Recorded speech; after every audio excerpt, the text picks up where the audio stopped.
going on, YouTube? Back with another video today, and we're doing part 2 of our Basics of Running series, and this is just top 5 tech pieces that's gonna help you be a better runner. Now the good thing about running is it's actually still to this point relatively low tech. In fact, pretty much anybody can do it. If you have a pair of shoes and some shorts, you're pretty much set. But aside from that, this is kind of just delving into a little bit deeper. Maybe if you wanted to spend a little bit more money and get some more gear, these are 5 pieces that are going to help you. So without further ado, let's start the list. Okay, so number 5. This is actually incredibly low tech, but one of my favorites. Breathe right strips. Basically just a little piece of either plastic or fabric that you can put over your nose here to open up your nasal passages. Now, I don't use them on every run. Some days I'm breathing just fine, I don't really need them, but there's other days where maybe you're a little stuffed up, you got some allergies going on, something like that, and that's when I usually use these guys. A lot of times I can reuse them, you know, at least get 2 uses out of each one, so you know, reduces waste and reduces the cost of buying them. They're only $6, so they're relatively cheap overall anyway. You can get I think you can get around 30 of them for $6 or $7. I probably like the fabric ones, the ones with the fabric on top, better than the just clear plastic ones. The clear plastic ones look a little better, don't get me wrong, but the other ones seem to hold better and reuse better. So, you know, pick your poison.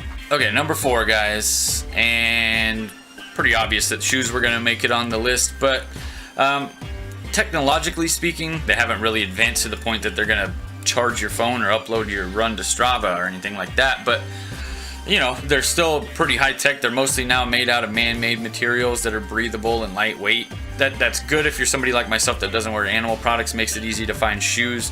PETA actually has a list of vegan brands on their site. Some places like REI is a good example. They actually have a vegan filter in their online search option, so that makes it easier to find stuff like that as well. Obviously, they're very important, if not the most important thing that you're going to be wearing while you're running, unless you're running barefoot, which most people don't want to, but more power to you if you do. All right, so number 3, look right behind me, the heart rate monitor. At least in terms of today's day and age, probably looked upon as relatively low tech since they've been around for so long, but nonetheless, very important tool. It's good for monitoring your aerobic and anaerobic outputs. If you wanted to stay in a particular heart rate zone, you can definitely do that. Let's say you wanted to stay in zone 2 for 2 hours. You can monitor your heart rate. You can do that without making sure you don't jump into 3 or 4 or going below. Now, speaking of heart rates, I'm gonna put a link up to a video I made a while back on heart rates and running up their heart rate zones. If you wanted to check that out, I can always make a new video as well. If you guys want to see that, just post a comment down below. Numero dos is going to be tracking apps and websites. It's not really gear, so to speak. Well, the phone is, I guess, but yeah, it's just a tool. It's software. It's a tool to help you. So apps are great. I prefer Strava because they have both a free app and a website with additional tools. So, and it's also designed specifically for endurance athletes. It's kind of like Facebook for runners or cyclists or something like that. I find it to be the best. It's free. They have a paid version, which I do. Strava doesn't pay me though. I'm not promoting them in that way. I just happen to use them. There's plenty of other ones to choose from. Look behind me. There's lots of different ones. Check them out. Find which one you like. But if you need a good place to start, Strava's a good place to start. All right, guys, you made it to the top of the list here. Number 1. What else? The watch.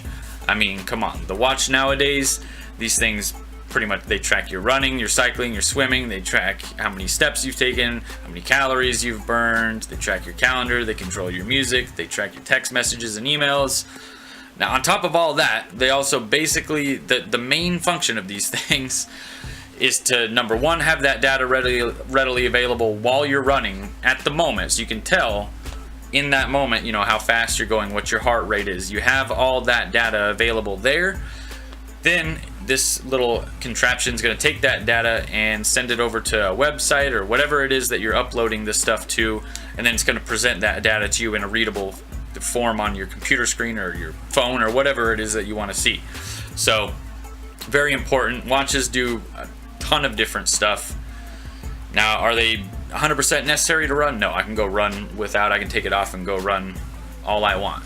It's not necessary. It's not a you have to have this or you can't run item. It's a this makes things a lot easier, so it's worth spending the money on type of thing. Well, that's it, guys. That's my list. If you have anything that maybe you think should have made the list and didn't, or anything like that, post it in the comments down below. Don't forget to like, don't forget to subscribe, share this video, guys. Let's get the word out there. Thank you guys for watching. Appreciate all the support. Until next time, guys, take care.